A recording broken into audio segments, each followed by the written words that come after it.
जय झूलेलाल। मां आहियां जिशा टिलवानी।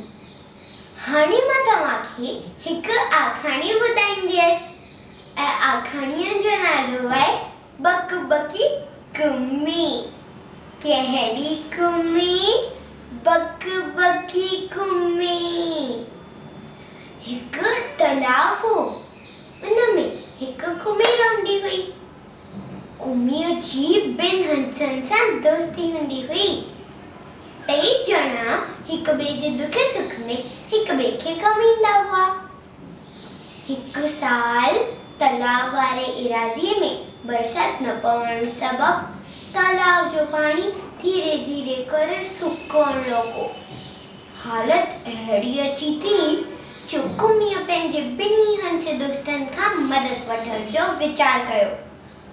कुम्मीअ हुननि खे ॿुधायो त तालाब जो पाणी कुझु ॾींहंनि में सुकी वेंदो ऐं पाणी जे न हूंदे संदसि प्राण पखियणो उॾामी वेंदो।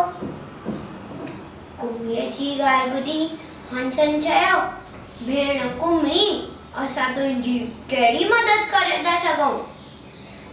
कुम्मीअ हुननि खे चयो, तव्हां किथां खां मज़बूत नोड़ी या लकड़ी जो टुकड़ो ॻोल्हे अचो।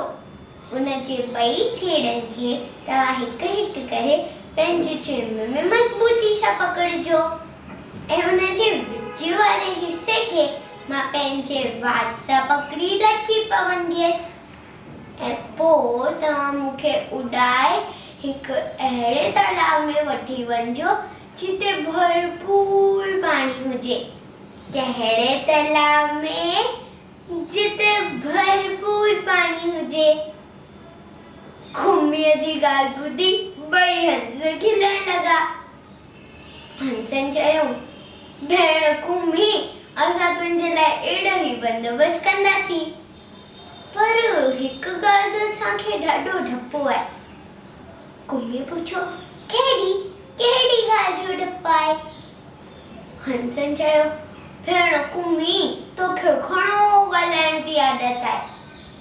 जॾहिं असां मथे आसमान में उॾामंदासीं ऐं तूं लकड़ी खे पंहिंजे वात सां पकड़ी लटकियल हूंदीअ त आसमान में उहो नज़ारो ॾिसी हेठि माण्हू तरह तरह जूं ॻाल्हियूं कंदा, जेके ॿुधी तोखे ज़रूरु गुस्सो ईंदो ऐं उन्हनि खे जवाबु ॾियण लाइ जॾहिं तूं वात खोलींदीअ तॾहिं वञी किरंदीअ ऐं मरी वेंदीअ ऐं हिन ॻाल्हि जो असांखे ॾाढो ॾुख थींदो।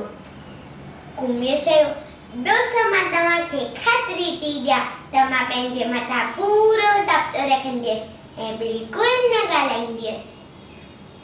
हंसनि चयो, पोइ भेण जेका तुंहिंजी मर्ज़ी। कुम्मीअ जी योजना मुजिबि हंस कुम्मीअ खे उॾाए भरपूर पाणी वारे तालाब ॾांहुं वठी वञी रहिया हुआ। आसमान में वो नज़ारो ॾिसी हेठि माण्हू तरह तरह जूं ॻाल्हियूं करण लॻा। ॾिसो हंस, ॾिसो कुम्मी, ॾिसो। पंहिंजी बक बक जी आदत खां मजबूर कुम्मी पंहिंजो पूरो ज़ाब्तो विञाए वेठी ऐं जॾहिं माण्हुनि खे जवाबु ॾियण लाइ वात खोली तॾहिं धड़ाम सां वञी पटे ते पई ऐं उते ई मरी वई। त इन आखाणीअ मां असांखे कहिड़ी नसीहत थी मिले त ॾुखे वक़्त में पंहिंजे भलो चाहींदड़नि जी ॻाल्हि मञे।